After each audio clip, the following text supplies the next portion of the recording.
কোনটা পর্দা কোনটা বেপর্দা ওরা তো বললে হবে না।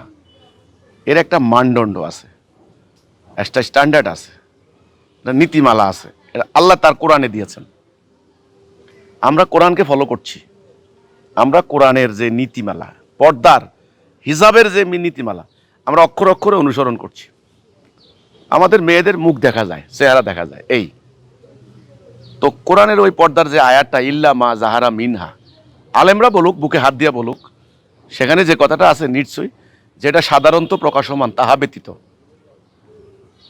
এটা নিয়ে এত বাড়াবাড়ির কি আছে? এই যে দুনিয়ার এখন পর্দার নামে এই যে বাড়াবাড়ি হচ্ছে, এটার নাম এটা নিষেধ। কোরআনে এটাই বলা হয়েছে যে লা ইকরাহা ফিদ্দিন, দিন নিয়ে বাড়াবাড়ি করো না। রাসূলও বলছেন বাড়াবাড়ি করে অতীত উম্মাহ ধ্বংস হয়ে গেছে। এই যে বাড়াবাড়ির ফল, এই মেয়েদের হেজাব, পুরুষেরও হেজাব আছে। দুইটা আয়াত, সূরা নূরের, সূরা আযহাবের। আল্লাহ বলছেন, হে মোমেনগণ, দৃষ্টি কন্ট্রোল করো, লজ্জাস্থান হেফাজত করো। হে মোমেনাগণ, দৃষ্টি কন্ট্রোল করো, লজ্জাস্থান হেফাজত করো। এবং বুকের উপরে একটা কাপড় টানিয়ে দাও। দুটো শব্দ আছে এখানে, জালাবিহীন না, জুয়ুবিহীন না। জিলবাব, বুকের উপরে টানিয়ে দাও, শেষ। অনেক কথা বলছে চাদর, কাপড়, এরকম, ওকে। কিন্তু এরপরে বলছেন ইল্লা মা জাহারা মিনহা, যেটা সাধারণত প্রকাশমান তাহা ব্যতীত।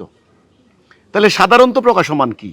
তার মানে বোঝাই গেল কিছু কিছু প্রকাশমান বিষয় থাকবে, কার্যাবলী, দৈনন্দিন কার্যাবলী সম্পাদনের নিমিত্তে। হাদিসের ক্লিয়ার করা হয়েছে, রাসূলের সামনেও কিন্তু এই ফয়সালাটা হয়ে গেছে।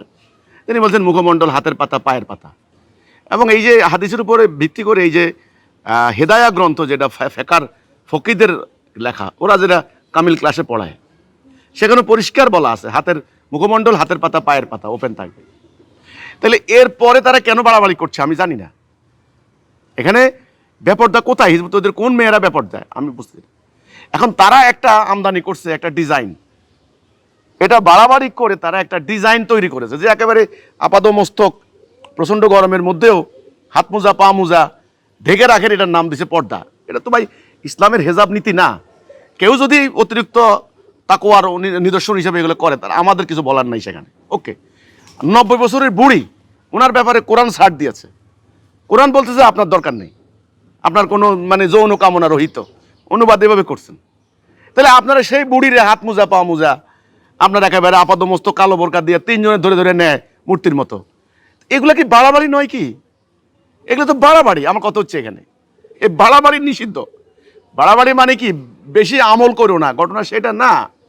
আল্লাহ যতটুকু করতে বলেছেন ঠিক অতটুকু। আল্লাহ তো সামিউম বাসির, তিনি তো লতিফুল খাবির, তিনি তো সূক্ষ্ম হিসাবদর্শী, তিনি জানেন, তিনি আলেমুল গায়েব, তিনি সব জানেন। ওই হিসাবে তিনি বিধান দিচ্ছেন, একটা ব্যালেন্স, একটা ভারসাম্যপূর্ণ। একেবারেই অশ্লীল উলঙ্গপনাও না, কারণ মানুষ পশু না, পশুর মতো উলঙ্গ থাকতে পারে না। আবার একেবারে একেবারে বাক্সবন্দি করে জীবনযাত্রার জন্য অসম্ভব না, ওরকমও না, বাড়াবাড়ি এটা না। এটা মাঝখানে সেরাতুল মুস্তাকিম, মানে বলা হয় ব্যালেন্সড, ওকে, যে সেটা হলো ওয়াসাতা, ভারসাম্য। এইটার কথা আমরা বলছি। আর তারা কি করলো? এই পর্দার নামে এই জিনিসগুলো নিয়ে আমাদের হিজবুতের মেয়েরা ব্যাপার দেয়। এখন এই কথাগুলি চলে কোন সমাজে চলে? আমাদের দেশের এখনো বিরাট একটা সংখ্যক মানুষ অশিক্ষিত, নিরক্ষর, লেখাপড়া জানে না। এরা না পড়ে কোরআন, না পড়ে হাদিস, না পড়ে দুনিয়াবি কোনো 2-4টা বই, আর পত্রিকাও পড়ে না, কিছুই জানে না। এরা ওই বংশ পরম্পরায় হুজুরে কইছে, আমগো পীর সাহেবে কইছে, ওই মোহতামিম হুজুরে কইছে, ইমাম সাহেব হুজুরে কইছে, এই ওই আরবের জাহেল মানুষগুলা যে কথা কইতো, রাসূলুল্লাহ যখন পরিবর্তনের কথা বলেছেন, তখন এরা তার জবাবে বলতো আমাদের পূর্বপুরুষ যেমনি গেছে আমরা অমনি যাবো। ওইটা হলো সেইটা। তো আপনার যে কথাটা, এই কথাটা আমি এখানে এটুকু বলবো যে না, আমাদের মেয়েরা একেবারে সঠিক পর্দার বিধান অনুসরণ করছে। এখন কেউ যদি 2-1টা ব্যতিক্রম, কেউ যদি ওইভাবে হিসাব না রাখে, সেটা তার ব্যক্তিগত ব্যাপার। কিন্তু তার মানে এটাকে সামনে নিয়ে তারা এই যে অরাজকত পরিস্থিতি সৃষ্টি করতে চাচ্ছে, এটা কতখানি ন্যায়সঙ্গত আপনি বলেন? এটা কি ন্যায়সঙ্গত হলো? এটা তাদের বাড়াবাড়ি।